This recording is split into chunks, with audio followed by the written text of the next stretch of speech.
Members of the Fort Greene community are ending their weekend in shock and disbelief after police say a 16-year-old was shot and killed overnight. News 12's Greg Thompson spoke with people in the area, some who were noticeably shaken. With police getting the call a little before midnight, most people living near the Whitman Houses on Auburn Place say they woke up to the news. I saw the tape roped off and I said, here we go again. One person told us off camera that they thought they heard fireworks. But the NYPD says instead, it was a 16-year-old boy being shot in the chest and killed.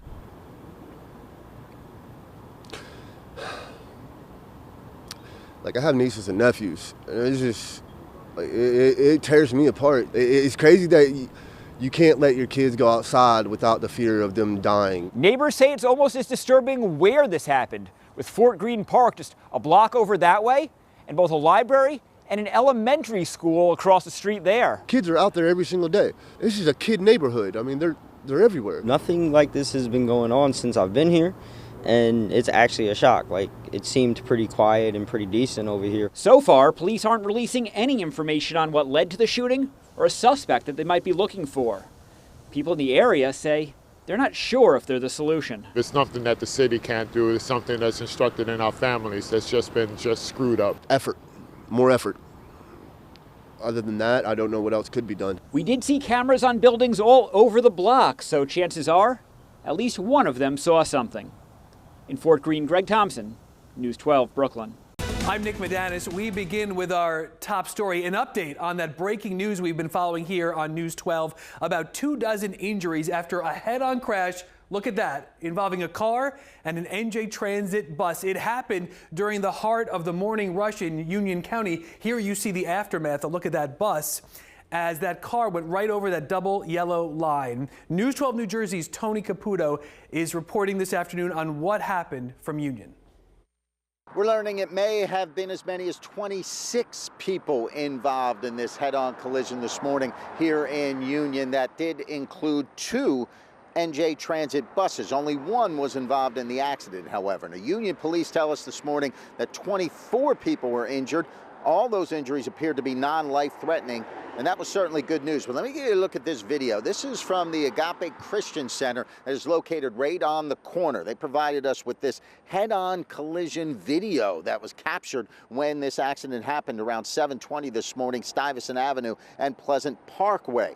Police saying that the car, as you can see, for whatever reason, crossed that double yellow line and struck the New Jersey Transit bus head on. Also have some chopper video to share with you, as well as pictures that were provided to us also of the aftermath. Now, I'm learning that it may have been as many as 26 people total who were injured, but all non-life-threatening injuries. 21 people were on the main bus, from what I'm learning, and 4 were on that second bus that the driver had to slam the brakes to make sure he didn't hit the bus in front.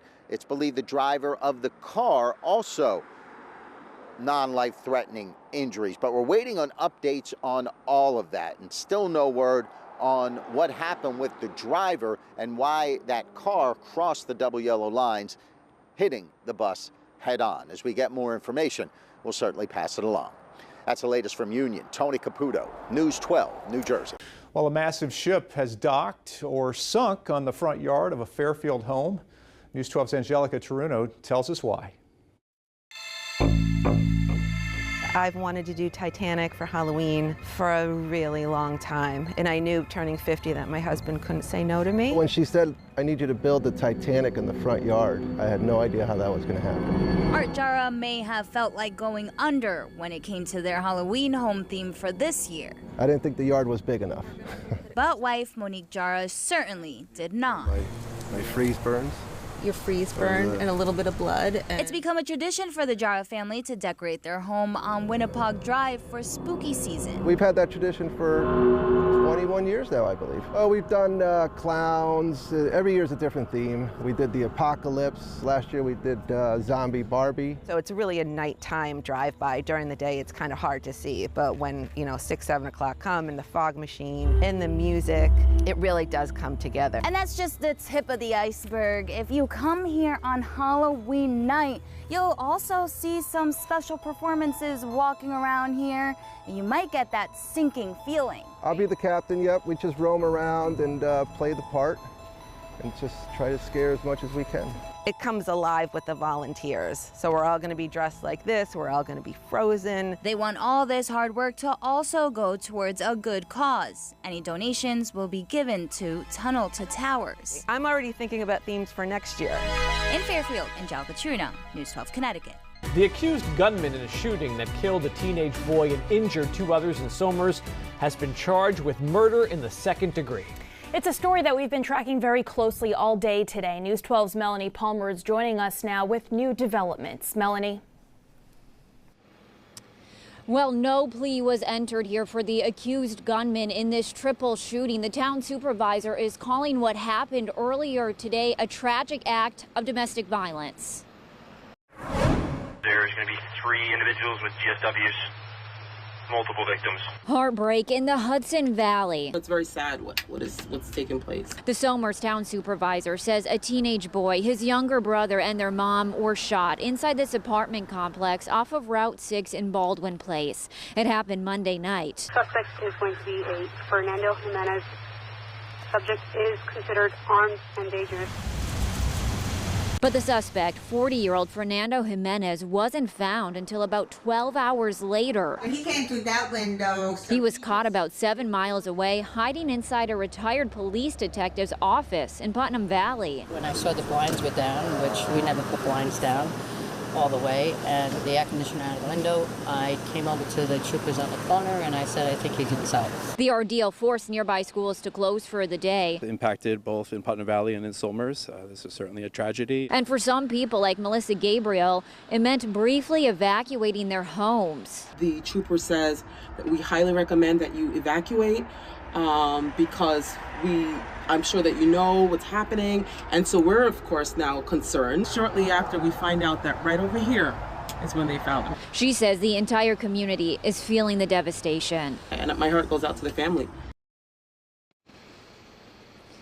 Now, Jimenez's bail status was just remanded here in court. He will be back in court on November 4th. As for those other 2 victims, the 8th grade boy and his mother, at last check, they were still in critical condition. In Somers, Melanie Palmer, News 12. A state trooper is recovering after being shot while trying to help a driver. The gunman has not been caught. News 12's Cecilia Dowd is at NUMC where that trooper underwent surgery. Cecilia, good evening. Good evening, Joe. That's right. Well, a New York State police official told reporters that they feel lucky that the trooper here, Trooper Thomas Messia, who was shot in the leg, did not suffer a life-threatening injury. However, he said they remain extremely concerned that, quote, the violent person who committed this crime remains on the loose. He's so sweet and so amazing, and I'm so sorry that this has happened to him, and I'm so grateful that he's going to be okay. Trooper Thomas Messia was trying to do the right thing, stopping to help what appeared to be a stranded motorist, authorities said. It was around 11:45 Wednesday night near exit 17 on the Southern State. As he approached the rear of the suspect vehicle, he heard several pops and realized that he was wounded in his right leg. Trooper Messia did not have an opportunity to return any fire because the unidentified suspect immediately fled the scene, traveling in a westerly direction on the Southern State Parkway. Trooper Messia had surgery Thursday, and his injuries are not considered life-threatening, officials said. The suspect's car is believed to be a dark-colored Dodge Charger or similar type of vehicle, with a temporary New Jersey tag of 997636T. Apparently, this isn't the first time the trooper has been injured on the job. He was, again, helping someone on the side of the road, and a vehicle struck him. He was hit, and I think he hurt his knee and his hip. And in this latest incident, investigators are asking anyone who may have seen the vehicle on the parkway to call state police. Someone who is willing to fire a gun at a law enforcement officer is most certainly a dangerous individual. There's always going to be good and evil, right? So the evil is out there. Thank God for people like Thomas John who will protect us from them, but at the same time, it's so sad that he got hurt. Now, state police said Trooper Macia was able to apply a tourniquet to himself to help stop the bleeding. Now, there is a $5,000 Crime Stoppers reward for information leading to an arrest. Reporting from East Meadow, Cecilia Dowd, News 12 Long Island. From a shelter to a forever home, more than 240 New Yorkers are getting a fresh start in a brand new apartment building. And it's thanks to a partnership between the Department of Social Services and community organizations to tackle the affordable housing crisis. News 12's Heather Fordham got an exclusive look inside one of the new units in Wakefield and spoke with tenants about their journey to get there. For the first time in 25 years. Today I have a home, as you can see. This is my place, and I love it. Olga Padilla found herself in a city shelter after years of battling a drug addiction. Because I used to love to go to jail. This was crazy. I used to love to go to jail because I needed a rest. She is one of 59 tenants who moved out of a city shelter and into this new construction building on White Plains Road. It's one of 4 new buildings in the Bronx to open under the Affordable Housing Service Initiative, where nonprofits can buy or take long-term leases on housing sites. This is not a property where you just walk up and you get affordable housing. They are trying to move these families and individuals out of shelter into permanent housing with some light touch case management services. City housing vouchers helped move a record number of over 18,500 New Yorkers out of shelters this year. But the Department of Homeless Services says more than 9,000 voucher holders still remain in shelters. Housing availability is the biggest challenge to getting people out of shelter, with a 1.4% vacancy rate and an even lower vacancy rate for units at cheaper rents is incredibly difficult to find. For Padilla, the network of support is an added layer of security. It is, and it feels good. It feels good. In Wakefield, Heather Fordham, News 12, The Bronx.